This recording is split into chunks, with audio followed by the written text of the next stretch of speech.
Hello everyone, I am Ravi, chemistry faculty.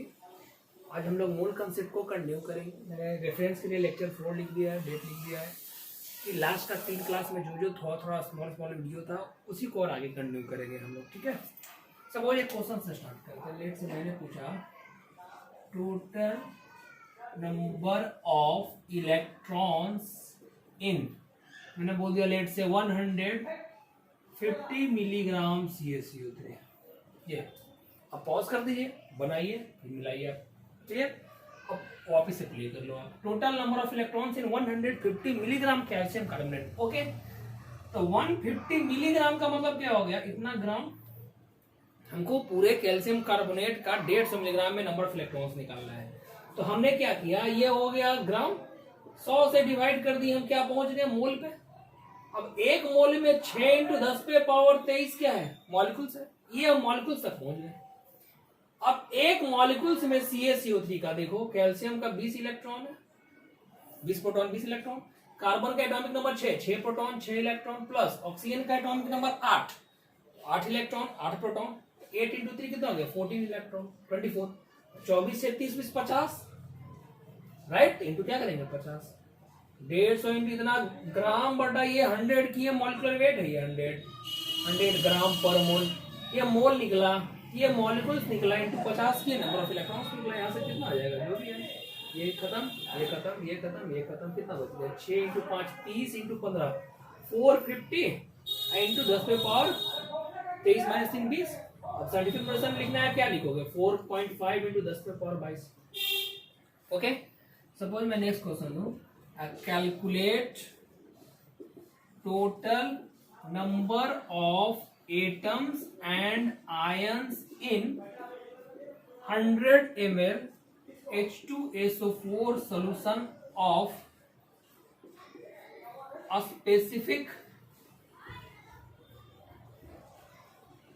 gravity 4.9 gram per ml having 40% purity, या late से और इसको 32% कर देते हैं। ये पॉज कर दीजिए, क्वेश्चन को सोचिए, बनाने का कोशिश कीजिए। ठीक है, अब देखिए क्वेश्चन क्या है। क्वेश्चन कह रहा है कि टोटल नंबर ऑफ एटम्स बताना है या आयंस बताना है। किसमें भाई? 100 ml H2SO4 solution, specific gravity इतना है। सॉरी, ये स्पेसिफिक ग्रेविटी का यूनिट नहीं होता है, 4.9। ये क्या है स्पेसिफिक ग्रेविटी? हम बताते हैं। स्पेसिफिक ग्रेविटी को बोलते हैं डेंसिटी। डेंसिटी के बारे में सबको पता होगा। डेंसिटी अगर हम बात करें सॉलिड एंड लिक्विड का, राइट, एक होता है अब्सोल्यूट डेंसिटी। अब्सोल्यूट डेंसिटी का मतलब एग्जैक्ट डेंसिटी क्या है, जो कि कॉमनली ये यूज करते हैं। तो हम लोग यूज करते हैं क्या भाई? Total mass by total volume.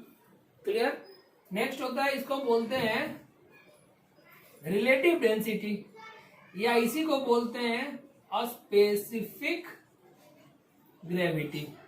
Relative का मतलब किसी से कंपेयर कर रहे हैं, राइट? तो कंपेयर का मतलब क्या होता है? ये देखो, ये इसका यूनिट क्या हो जाएगा? मास का ग्राम या किलोग्राम अगर लेंगे, और वॉल्यूम का ग्राम पर ml देखोगे यूजुअली। यहाँ पे इसका यूनिट नहीं होगा क्योंकि रिलेटिव है। तो density of what? Density of substance. Reference के लिए हम लोग लेते हैं क्या? Density of water at 4 degree Celsius. अब इसका डेंसिटी होता है 1 ग्राम पर ml, इसको 1 मान लिए। तो कोई सबस्टेंस कितना डेंसर है वाटर के कंपैरिजन में, तो वो आ जाएगा। तो वो स्पेसिफिक ग्रेविटी या रिलेटिव डेंसिटी। ये है सॉलिड एंड लिक्विड का। सिमिलरली अगर हम बात करें गैसेज का, राइट, डेंसिटी गैसेज का, तो एब्सोल्यूट डेंसिटी क्या हो जाएगा? एब्सोल्यूट डेंसिटी का मतलब फिर से mass by volume, right. Relative density, या हम इसको बोलते हैं अब वेपर डेंसिटी, राइट। तो यहां पे क्या होता है कि डेंसिटी ऑफ गैस, जो गैस है उसका डेंसिटी, और कंपैरिजन के लिए हम लोग इस्तेमाल करते हैं density of gas divided by density of H2। अब ये दोनों के लिए टेम्परेचर फिक्स होना चाहिए at temperature T, fix temperature पे एट टेम्परेचर T। मतलब हम लोग हाइड्रोजन को रेफरेंस के रूप में लेते हैं, क्लियर? तो अब देखिए एक आगे फॉर्मूला पढ़ेंगे हम लोग आइडियल गैस इक्वेशन में। ये होता है Pm equal to D R T. P क्या है? प्रेशर, M क्या है? Molecular weight, D density, R होता है कांस्टेंट और T होता है टेम्परेचर। कैसे आया सब पढ़ेंगे। तो D की जगह पे हम लिख सकते हैं P into M of gas by R T, जो भी गैस है उसका density, molecular weight of gas, pressure, RT। Similarly hydrogen के लिए क्या लिखेंगे? P into molecular weight of hydrogen by RT। अब सब कुछ कैंसिल हो जाएगा तो क्या बच जाएगा? Molecular weight of gas divided by molecular weight of hydrogen. अब बताओ vapour density is equal to molecular weight of gas by molecular weight of hydrogen कितना होता है? 2, H2 है ना, हाइड्रोजन के रूप में H2 के रूप में एग्जिस्ट करता है। तो ये फॉर्मूला आगे काम आएगा, है ना। Vapour density is equal to molecular weight of gas by 2 या मॉलिक्यूलर वेट ऑफ गैस तो 2 टाइम्स वेपर डेंसिटी। जैसे मान लीजिए कार्बन डाइऑक्साइड का अगर हम बात करें, कार्बन डाइऑक्साइड का एक क्वेश्चन मिल गया, calculate total number of atoms and ions था इन 100 ml, राइट। जैसे मैं बोलूं अगर CO2 इसका वेपर डेंसिटी क्या होगा भाई? तो वेपर डेंसिटी कितना होगा? मॉलिक्यूलर वेट हमको पता है 12 प्लस 32 44 बाई 2, 32 हो गया, राइट। इस तरीके से अब वापिस इस क्वेश्चन पे आइए। कह रहा है टोटल एटम्स एंड आयंस बताना है, 100 ml H2SO4 सोल्यूशन है। अब देखो हमने वॉल्यूम दे दिया, डेंसिटी दे दिया 4.9, ये अब मान के चलो कि ग्राम पर एमएल ही ना वो, क्योंकि रिलेट स्पेसिफिक है भाई तो 1 हो गया यूनिट। तो डेंसिटी दे दिया, वॉल्यूम दे दिया, तो हम मास निकालेगा टोटल, तो क्या करना होगा? 100 इंटू 4.9 कर दे, क्लियर। तो ये क्या निकल गया? मास। किसका मास? Total mass. लेकिन अभी उसमें इंप्यूरिटी है, कुछ भी मिला हुआ, इसका मतलब हो गया क्या कि जितना मास आया आपका सॉल्यूशन का उसमें 32% ही प्योर H2SO4 है, बाकी इंप्योरिटी है, कोई दूसरा चीज है, राइट। ये इतना आया हमारा प्योर मास इंटू 32/100 किए। देखो मैं साथ साथ लिख रहा हूं, यहां तक आपने निकाला इम्प्योर मास, इम्प्योर मास, यहां तक आप निकाल लिए प्योर मास। एक ही लाइन में क्वेश्चन को करना है और हम कोई गुना उना करके सॉल्व नहीं कर रहे हैं, कंप्लीट लिखो पहले। इनटू क्या करेंगे? ये निकला प्योर मास ऑफ H2SO4। अब क्या करेंगे हम? 1/98 से डिवाइड कर दें तो कहां तक पहुंच गए हम? मोल तक। इतना ही ना मोल है H2SO4 का। ये कितना है सॉल्व करके देखो तो, ये कट गया, ये कट गया, 4.9 और ये 98 है, कितना आ गया देखो, 10 आएगा ना नीचे, 2 16 1.6 मोल आएगा, 1.6 मोल। अब नंबर ऑफ एटम्स H2SO4 में देखो 4 1 5 2 7 है ना, 7 है। तो हम क्या करेंगे? 1 मोल में 7 है तो 1.6 में 1.6 इंटू 7 इंटू Na होगा। नहीं, 10 पे 40 से फर्दर मल्टीप्लाई करोगे ना, तो या तो आप ऐसे रिपोर्ट करो, कितना हो गया ये 7 और 42 11.2 Na एटम्स बोलो, और नहीं तो फिर 11.2 इंटू 6 इंटू 10 पे पावर 23 बोलो, एग्जैक्ट जो भी ऑप्शन है उस हिसाब से। क्लियर? आयंस का बात करें, H2SO4 में 2 H प्लस है, 1 सल्फेट है, तो टोटल आयंस कितना हो गया? 3। 1 मोल में 3 आयंस है तो हमारे पास कितना है? 1.6 मोल, तो 1.6 इंटू 3, ये क्या हो जाएगा?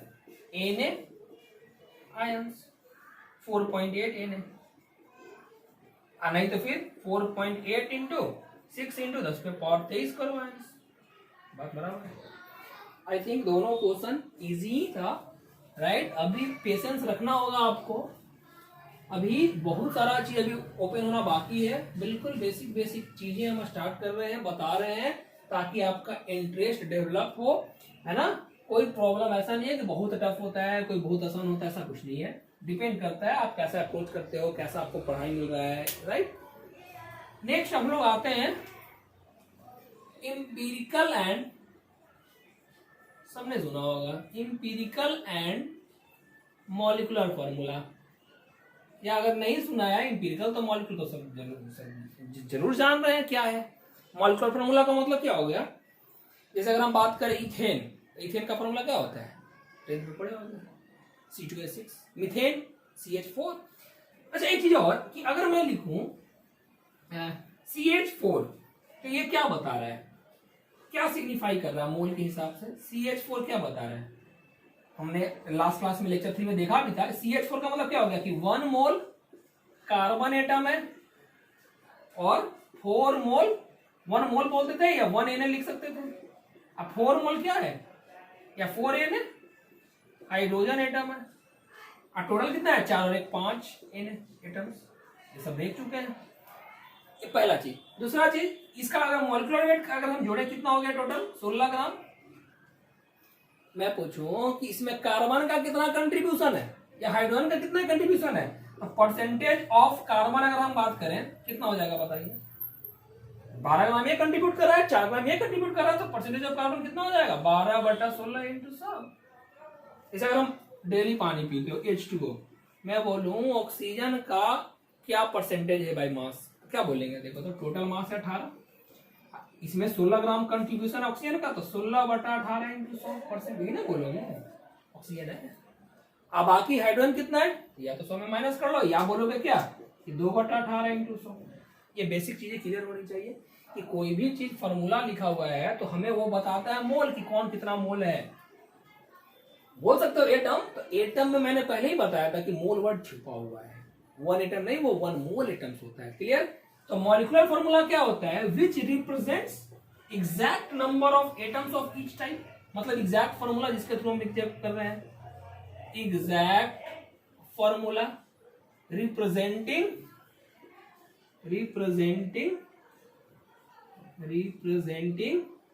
Exact number of atoms of each type of elements.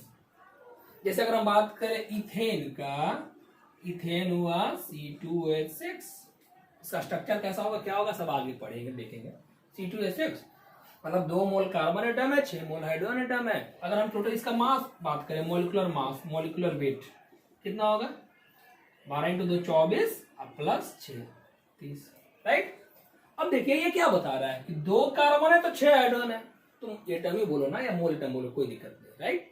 2 है और ये 6 है। अगर हम इसका रेशियो का बात करें, सिंपलेस्ट रेशियो, राइट, तो सिंपलेस्ट रेशियो क्या हो जाएगा, कार्बन 1 और हाइड्रोजन कितना 3, है ना। इसका इंपेरिकल फॉर्मूला हुआ ये। इंपेरिकल का मतलब हो गया क्या, simplest ratio of atoms of different types, अलग अलग टाइप्स के एटम्स का सिंपलेस्ट रेशियो।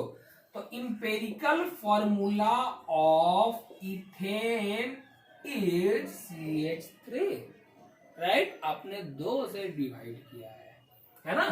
तो इसलिए हम लोग लिख सकते हैं, देखो मॉलिक्यूलर फॉर्मूला को लिखा जा सकता है इंपेरिकल फॉर्मूला, ऐसे लिखते हैं n का मतलब जिससे डिवाइड किए हो आप, 1 2 3 4 जो भी नंबर है, होल नंबर हो सकता है। जैसे यहाँ पे देखो C2H6 वो क्या लिख सकते हैं, CH3 है ना। तो देखो ना, है ना ये C2H6। अब एक पॉइंट और, जैसे ये CH3 हो गया, अगर हम बात करें इसका इंपेरिकल फॉर्मूला मास, तो कितना होगा, 12 + 3 15। तो आपने 2 से डिवाइड किया है तो मॉलिक्यूलर वेट भी देख रहे हो, 30 का आधा हो जाएगा 15, और होना भी नहीं चाहिए, सीधी सी बात है भाई। आपने सीधे उसको 2 से डिवाइड 3 से डिवाइड उतना रेशियो ले लिया, तो मॉलिक्यूलर वेट का भी बंटवारा उसी हिसाब से हो जाएगा, राइट। तो अब क्या हो गया, इसका यूज एक पड़ेगा क्वेश्चन टाइप बनाने में। मॉलिक्यूलर अगर हम बोले mass is equal to empirical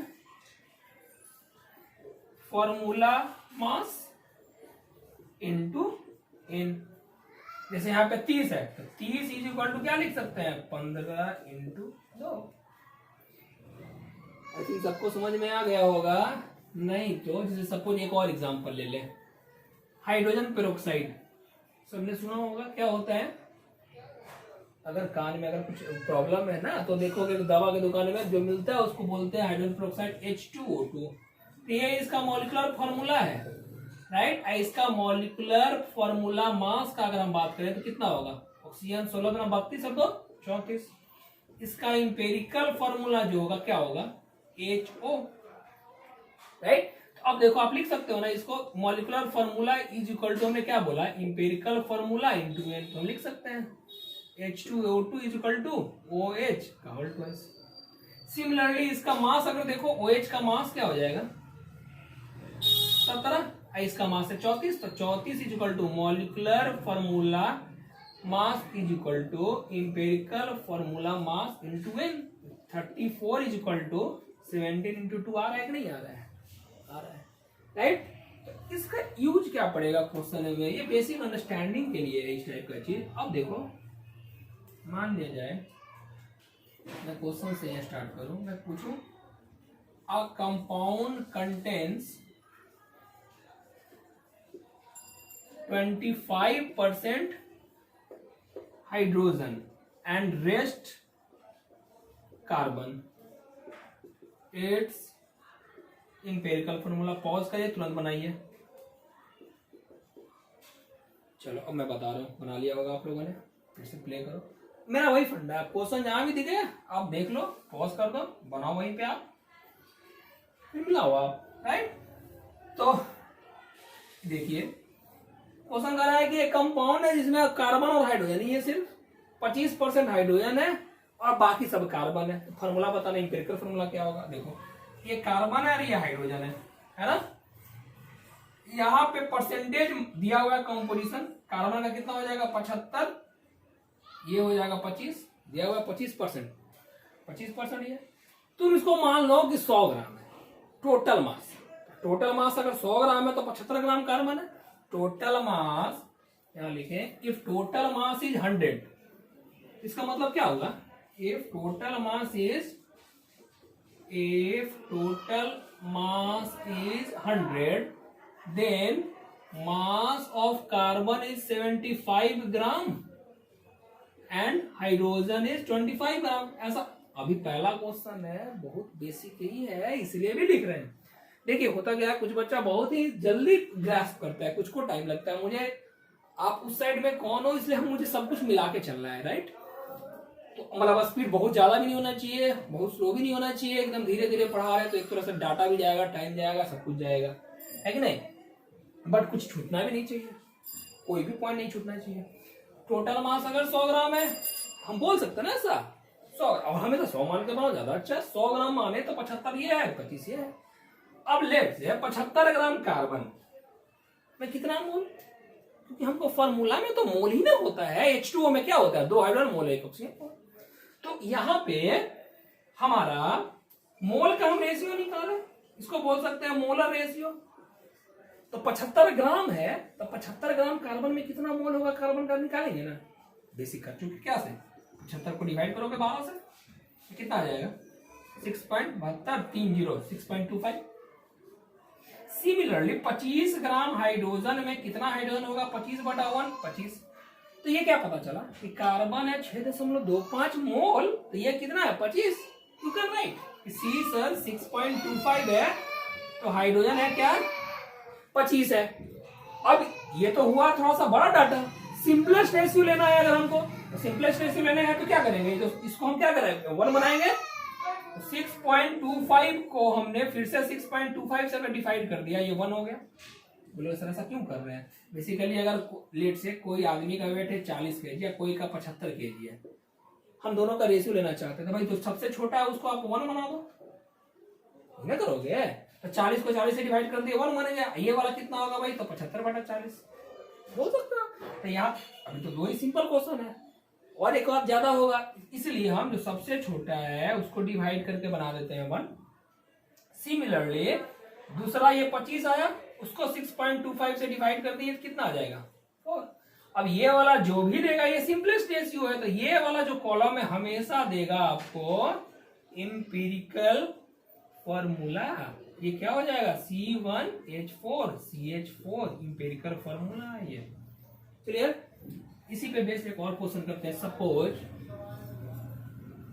मैं बोलूं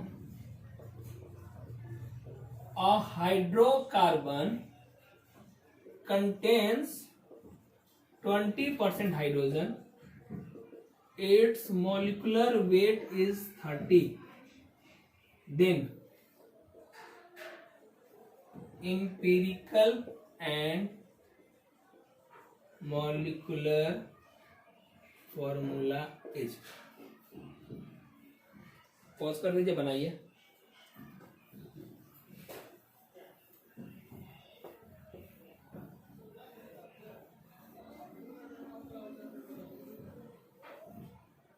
हो गया होगा।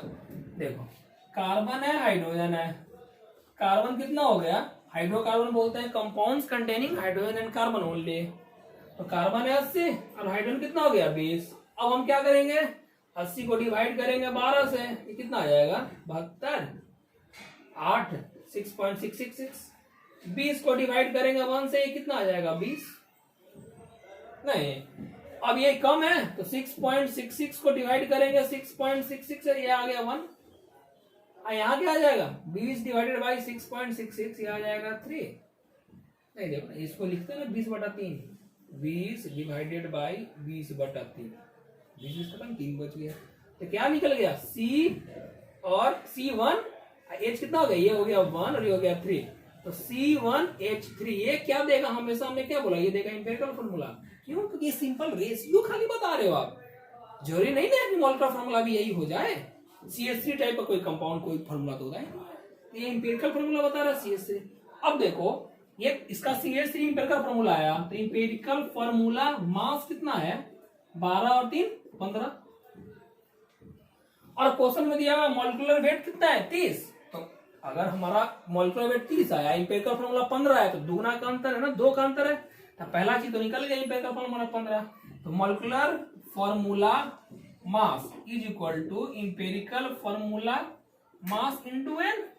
30 is equal to 15 into n. N का वैल्यू आया 2, इसलिए अब molecular formula is equal to क्या लिखोगे? एम्पिरिकल फॉर्मूला और CH3 2, तो क्या बन जाएगा? C2H6। ये हो गया आपका इथेन। ओके, अब नेक्स्ट क्लास में फिर से कंटिन्यू करें।